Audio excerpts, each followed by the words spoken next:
Hello, welcome to the stream. Thank you so much for stopping in. Today we have another Hack the Box live stream. I'm going to be doing Hack the Box Knife. It is an easy machine. And yeah, I haven't done a Hack the Box machine in over a month. So it's nice to get the rust knocked off of me and to get back in the live stream because I think I went like 3 weeks without live streaming. So apologies for that, but I had to take care of some things that took priority over the live streams. But we're back in the group here, and I'm excited to get back at it. Let's go ahead and dive into it. This demo is for educational purposes only. Ethical hacking is legal and differs from illegal hacking. Always ensure you have legal permission before performing what you see in this demo. Alright, so you can see here, knife. It is a Linux machine. That's all I know about it. For those who are new to my live streams, this is a black box test, which means I have no knowledge of the machine. The only thing that I know is that the machine name is knife, and it might not even be that called that once we get inside the machine, and it's a Linux box. And that's all I know. What's up, Emir? Thanks for stopping in. Glad to see you here in the chat. How you doing today? So yeah, haven't done this machine before. And like I said, this is all new to me. So you're going to see me struggle and you're going to see my thought process as I go through this machine. So the first thing I want to do is I want to do a rust scan. For those who don't know, rust scan is uses Nmap in the background. Nmap support scanner if you don't know what Nmap is.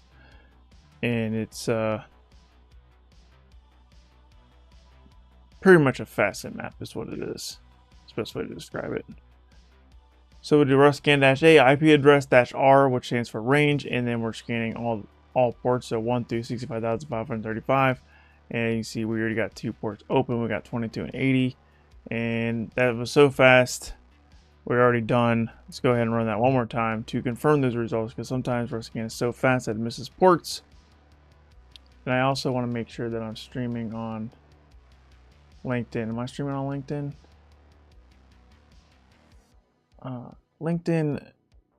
LinkedIn would be weird, man. I don't know what the heck.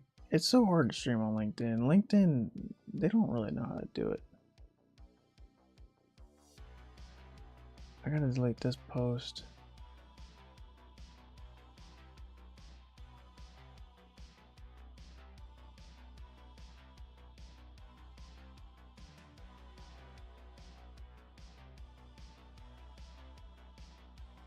Alright, there we go. What's up? Attila, thanks for stopping in. Glad to see you here. How you doing today? I'm just making sure my LinkedIn live stream is working. For those who don't know, I stream on LinkedIn, YouTube, Twitch, and Kick all at the same time. Looks like it's working.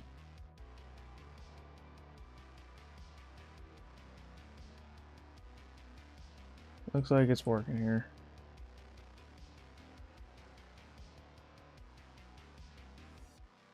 Alright, so we got the results back from the second rust scan. Same thing, 22 and 80, so it looks like SSH and 80, or 80, HTTP. I'm just so used to 80 being HTTP that I did it in my head automatically. So yeah, looks like SSH here and HTTP. We can confirm that by doing some more in-depth Nmap scans, but let's just paste the IP address in here and see if we can get anything on 80, which we do. We see some kind of medical thing going on here. So we do have a live website on port 80, so that's good. Let's go ahead and do nmap -a. We're just going to do this exact command that I did earlier. It's in my history. We're not going to scan this many ports though. We're only going to scan port 22 and port 80, and then we want to paste this. And the -a flag is going to give us operating system detection. It's going to give us service version detection, and what's the other thing it gives us? It's going to run the basic Nmap scripts, among other things. -a is generally I used to not only do dash A, I used to like put them all individually because I thought it would give me more information, but sometimes actually give you less information. So dash A saves you time. If you not get anything, maybe you can try the different flags, but we're just going to do a dash A here and just see, you know, what's going on here. So you can see 22 is in fact SSH. We got open SSH 8.2 and we have 84 TCP. So sorry, 84 HTTP. So we're going to run this one more time, but instead of doing, we're just going to do the same command, but we're going to do dash dash script, if I can spell script right, script vuln. And this is going to do a basic, very basic vulnerability scan on these two ports, just to see what we get here. So I'm not seeing anything that's crazy sticking out to me. We got some version numbers here, but I don't think this is really bearing any fruit for us right now. We got a website here. The first thing I want to do actually is I want to do a Ferox buffer. Ferox buster. I don't know why it's not in my history, but it's not. Let me grab the full command here out of my notes.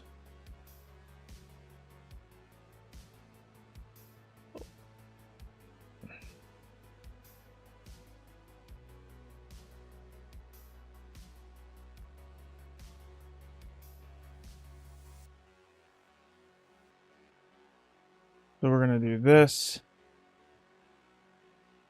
And then what we're going to do is we're going to grab our IP address. And we're going to paste the IP address right here. And as you can see, yeah, it doesn't do any.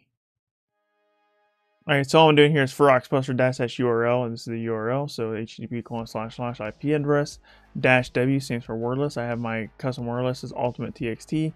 I think that's on this machine. If not, we'll bank it and build it real quick. -t means we're cutting down on the threads. Honestly, I don't want to cut down the threads. We're going to let this go full throttle, which is the default of 50. -c means we don't want to see 401 errors, 404, 403. We actually want to throw 400 into this as well. 400. So yeah, I don't want to see any of those 400 errors or those 500 errors. -k means we're skipping certificate errors. Let's go ahead. Could not open ultimate.txt. That is very strange. I don't understand why that's not on this machine. Let's just do this then.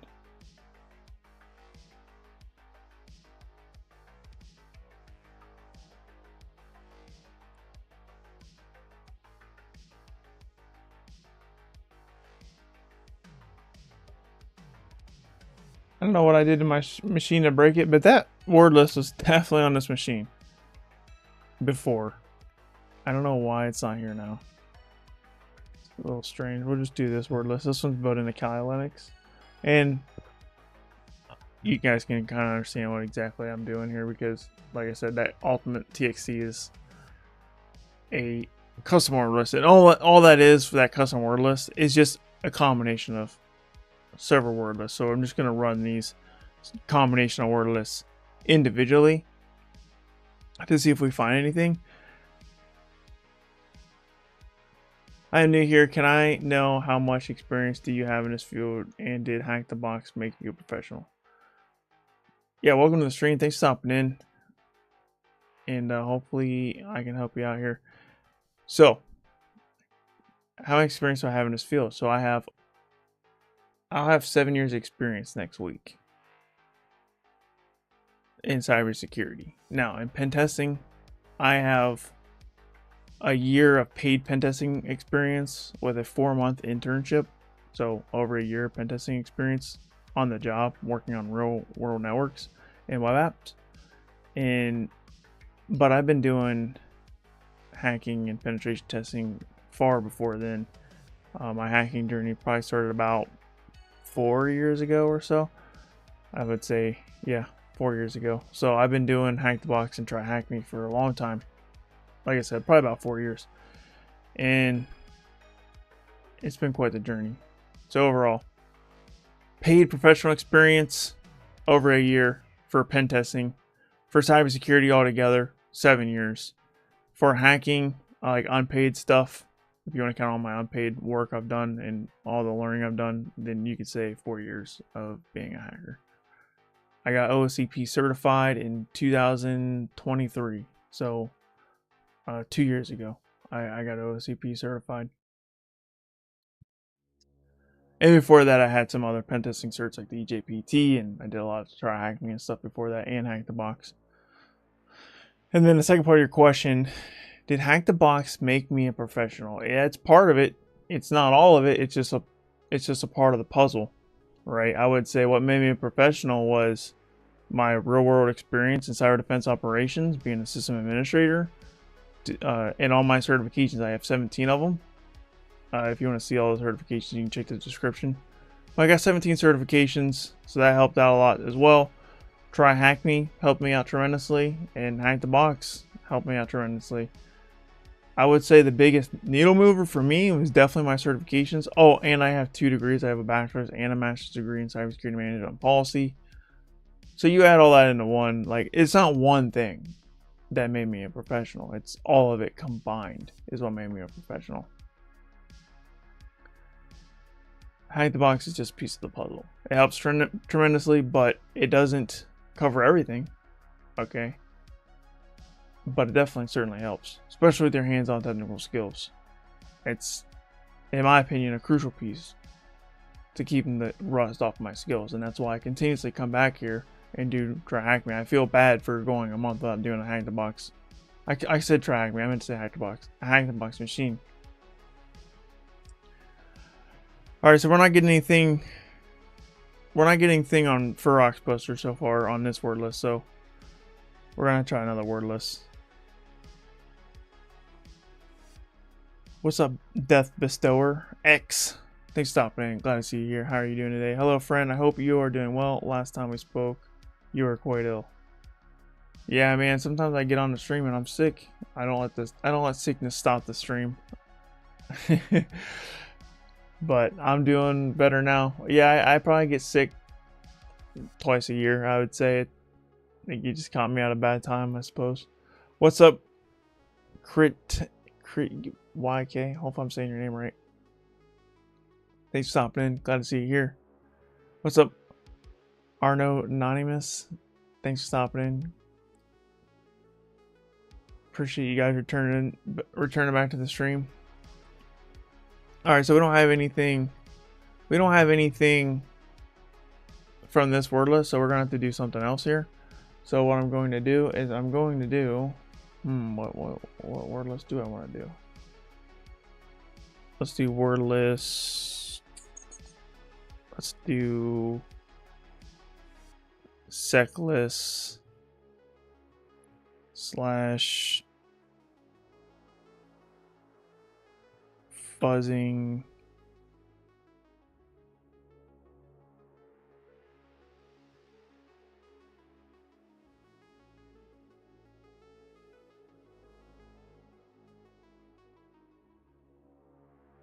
I think I'm on the wrong one. Let's do seclist discovery.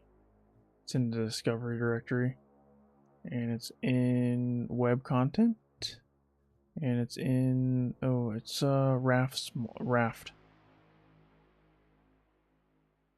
I want to do raft large directories txt.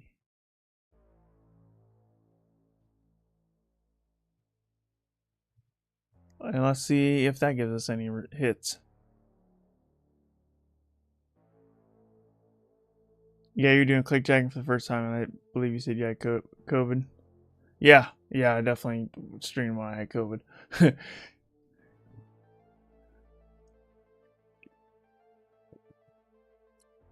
I don't let COVID stop me.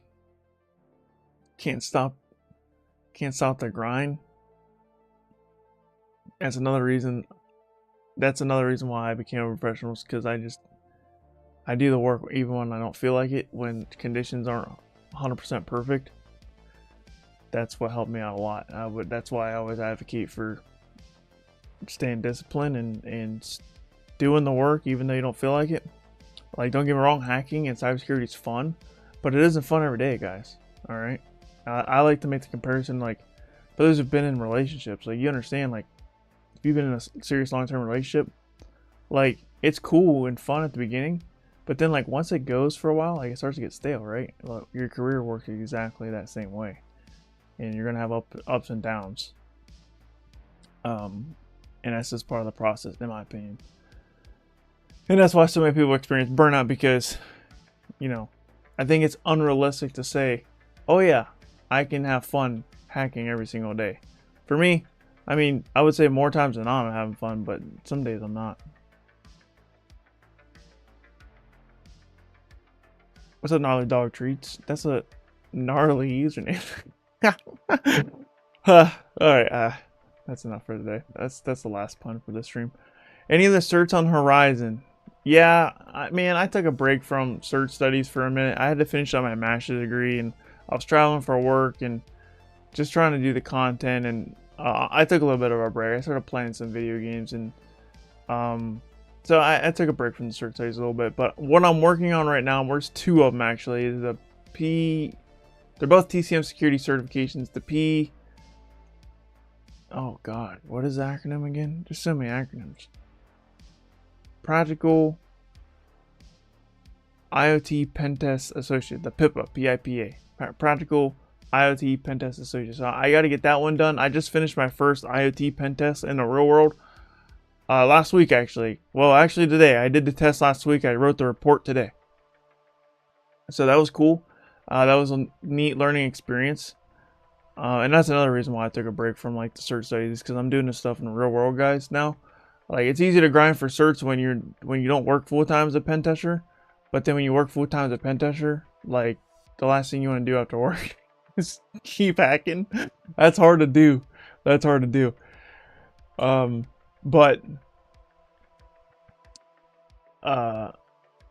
other one is the practical oh gosh, what is it? PNPT, Practical Network Pentest Professional. Yeah. PNPT. I'm doing that one as well. I was working on the PNPT, but then my work, I needed to do an IoT pentest. So I stopped the PNPT to start to do the PIPA. Didn't get the PIPA done in time before the IoT pentest. But since I've already started, I might as well finish it. So I'm going to do the IoT pentest one first and then switch over to the PNPT. If I fail the IoT pentest one, I'm not going to sweat it. I'll try it 2 times, and then if I get it, I get it. If I don't, I don't. If I do, cool. If not, whatever. Either way, I'm moving on to the PNPT next. How did pentest go? It was hard because all the IoT training that I did, the TCM security certification, and I also read Practical IoT Hacking from No Cert Press, that book. And that one, they don't really cover Bluetooth testing, right? And that's what my device was. It was a Bluetooth device. And Bluetooth hacking, there's not a lot of information out there on it. Cool Connor, thanks for following over on Twitch. I appreciate you. So I had to basically learn all this Bluetooth hacking on the go. And your Flipper Zero, like I have 2 of them, and I like the Flipper Zero, but man, Flipper Zero isn't going to get the job done. You got to get a lot of the tools. There's a lot of other resources out there. Well, sorry. There's not a lot of other resources out there, and it's just hard to test Bluetooth. It doesn't seem like it bears fruit that much, I guess. It's not really a huge target for IoT hacking and hacking in general. So that's what made it difficult. But I learned a lot about Bluetooth along the way. So that was pretty cool. What's up, Cool Connor? Thanks for stopping in the chat. How you doing today? Exodia the Forbidden One is here in the chat, guys. We have lost. We're done. We are cooked. GG's. Exodia the Forbidden One asks, or says, howdy, been watching your videos a couple times a month. This is the first time I'm playing this in the background while studying. Nice. Well, we'll end the stream. The streams are very, they're not structured at all. I just hack a machine and I just talk to you guys while I do. I actually enjoy talking to you guys. You'll see me stop like this a lot because I like talking to you guys and, you know, giving you guys advice or answering questions or just chatting with whatever you guys want to talk about. I enjoy that more than actual, like, the hack the box stuff. The hack the box stuff is kind of what I just do in the background and learn along with you guys. Or I can show you guys some of the techniques that I'm using, and if you have a question along the way, feel free to ask. Alright, so for those just joining in, we're trying to fuzz the directories here on this web server, on this web app. We use this word list here, and then we've done this word list, and we haven't found anything yet. So what I'm going to do now is I'm going to try another word list. Actually, we're just gonna do this. So for those that saw me do my ultimate, so the ultimate is a combination of all three of these, or it's supposed to be. I don't know what happened to it. There was a file on my machine that had a combination of all three of these word lists into one, but somehow it's gone. So now I'm doing RAF large files and see if we get anything here. So okay, we got index PXP. That's pretty nice.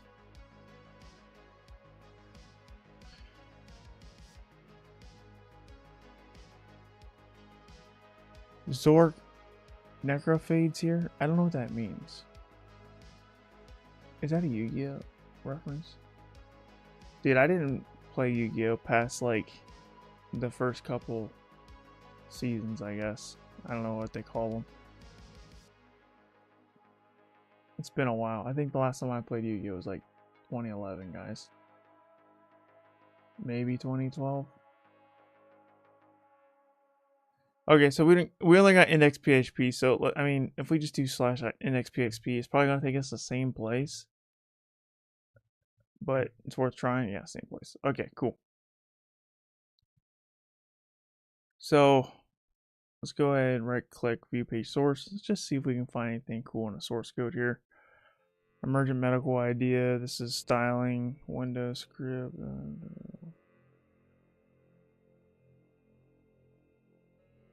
So we got a version 1.1 of what? Version 1.1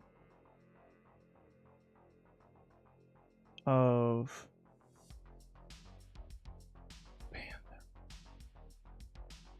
Panther 1.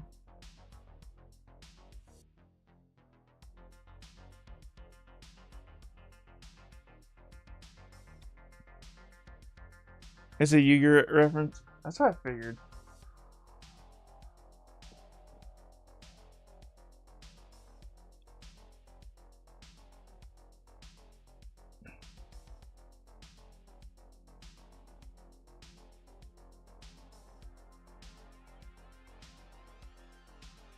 We got some comments here, but I don't see anything that sticks out to me right away. Just go and click around on this. Okay, I can't click or interact with anything. There's nothing on this machine? There's nothing here. I click and there's nothing here. There's no endpoints. Let's try this.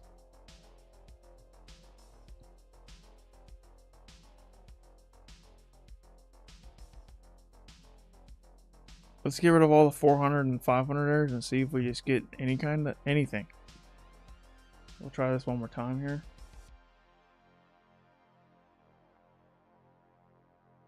I like Digimon better.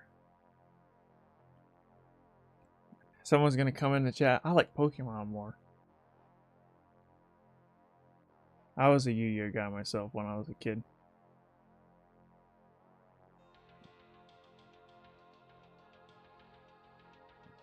Actually, when I was in the first grade, back in 2000 or 2001, 2001, I took like, I don't know, 20 something Yu-Gi-Oh cards to school. My teacher took them, stole them, never gave them back because they were distracting me from class apparently. But you know what though? I did alright. Not paying attention to that dumb class. I wish I had my Yu-Gi-Oh, my Pokemon cards though. And then